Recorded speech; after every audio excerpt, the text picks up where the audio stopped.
The reason why I decided to cover this subject on the Christian rapture in relation to the thousands of missing people around the world is because a lot of Christian movies are actually, obsessed with the biblical account of the rapture.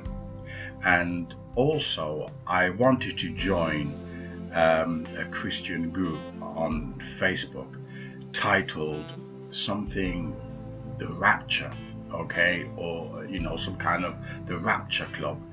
And before you can join this group, you had to fill in, do you believe in the rapture, etc., blah blah blah. So it became a denomination within itself. There's thousands of different Christian denominations around the world, which confuses people. But now you have another one, and that is, do you believe in the Christian rapture, etc.? Almost as if it's an entity to itself, as if you have no salvation unless you adhere to their interpretation. And I looked at their interpretation of the Christian rapture. And they start, for instance, with John 14, verse 3. And if I go and prepare a place for you, I will come again and receive you unto myself, that where I am, you may be also. They regard that they use a lot of John's quote, regarding the Christian rapture, and also Revelation 17, behold, he is coming with the clouds, which that is more of an accurate account, okay, behold. And Thessalonians, those who are alive will be caught up in the air. However, you start to have a strange mindset, people who actually believe that you could be in the garden, planting tomatoes or whatever, and then your friend or family suddenly disappears. Whoop! Out of your, like a poor Daniel's magic trick, or Dan Brown. Suddenly they're gone. It defies the laws of physics, and that is almost promoting a second rapture. It's introducing, if you like, a deception, an antichrist deception.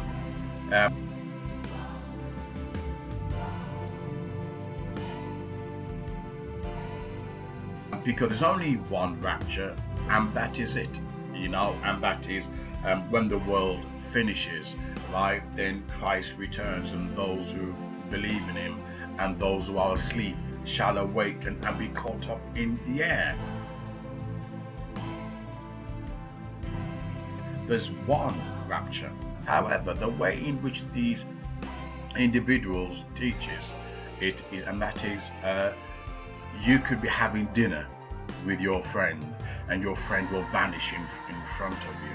And the reason why they have this view is because when Christ said,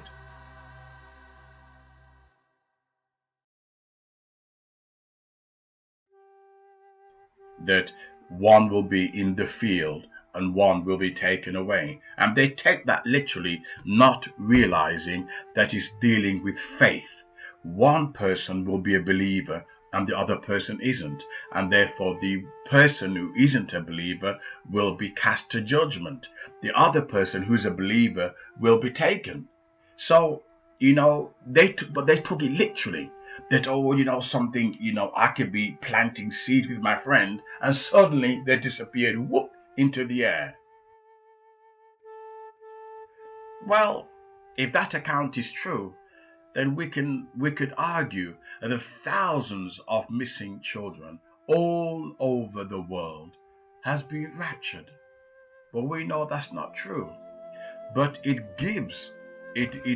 provides a rather dodgy, if you like, circumstantial evidence that the thousands of missing children around the world and adults could have disappeared and gone into the clouds.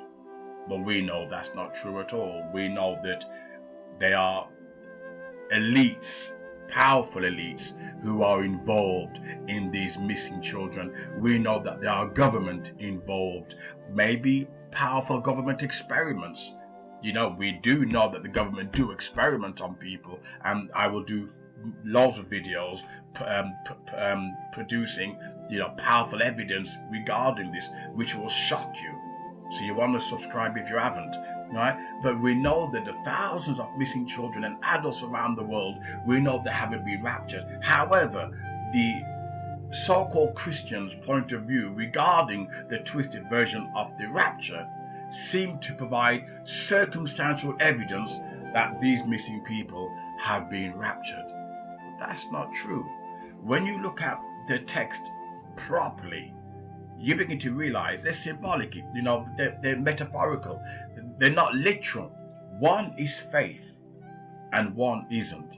The person with faith is the one who will be caught up in the air.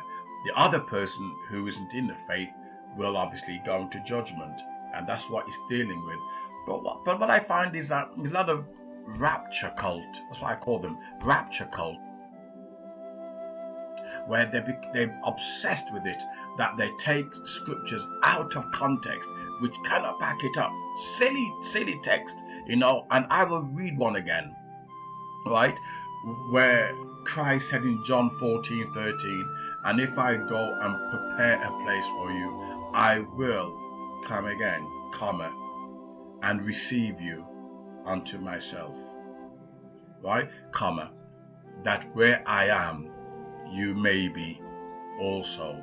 That is talking about a future restoration, a future peace, a future, right, once only rapture. But these people teach us thousands of raptures. Each individual is going to go missing and disappear into the earth. But whatever text, they use Colossians, is it Colossians or Corinthians, when Paul says he was in the outer body, an outer body experience, and he was with the Lord. Well, if he was with the Lord, then why did he come back down to earth again? There's a lot of text that these rapture cults actually use out of context in order to drive home their bizarre spiritual fetish, and none of the texts stand up to credibility. None of them. If they do, then you could argue the thousands of missing people, and these ain't Christians, these are normal people, like thousands who are missing all over the world, so they've all been raptured by aliens. They've all been taken into spaceships. And this will happen. It opens it up to abuse. It opens it up to, if you like, covering horrible crimes, because the government could say, well, they've been raptured. They can play you at your own fantasy. Well, oh yes, they've been raptured, don't worry. Job over and done with. They've been raptured. Does that make sense to you?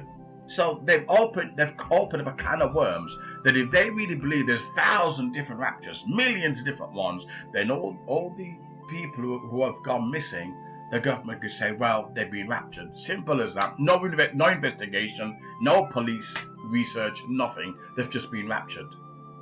No. Right? The texts that these people are using are very, very dodgy. They do not stand up. And if you want to challenge me, give me a text. Give me a text, and I'll make a video on that. Give me a text. Because what they do, they how can I interpret it? What they do, they take the text and they do not look at what's before it or the background. Right? They use it in order to justify their position. They're not interested in truth. Hence, do you believe in a rapture? I say, wait there. Every Christian is going to be raptured. So what do you mean if you believe in it? What they mean is their version. And it becomes a cult. And you wonder why there's so many thousands of different denominations around the world. Because somebody gets an idea. And, oh yes, I like this idea. What I'll do, I'll start getting people to follow me. And that's why there's so much spiritual confusion within Christianity. It's hijacked by bizarre people who turn it into a segment of cult. Well, this is what I believe. It's Seventh-day Adventists. They are torn between traditional and liberal. They're torn between those who adhere to Ellen G. White and those who, and this is what's happening. people are looking at the text and thinking, well, you know something, I like this works. So what I'll do, I'll find some disgruntled individuals and we'll start our own denomination. And it's the same thing with this rapture cult. I couldn't believe it. Right? Do you believe in the rapture? Before you can join. And I'm thinking, well, what a silly Boy Scout, brownies nonsense. And that's what it is. Boy Scout, girly Scouts, brownies. You have to put on a uniform before you can join it. It's petty. It's childish. It's not really dealing with real issues. And what they do, they just post all day, biblical text out of context. Oh, the rapture out of context. They did not have any proper logical discussion for anything. These people tend to be mentally ill. They can't dialogue with you on a logical basis because their mind is just warped. Well, I hope this video makes sense. And if you can challenge it, please send me a text. Send me a text and I will debate you on it. Over and out.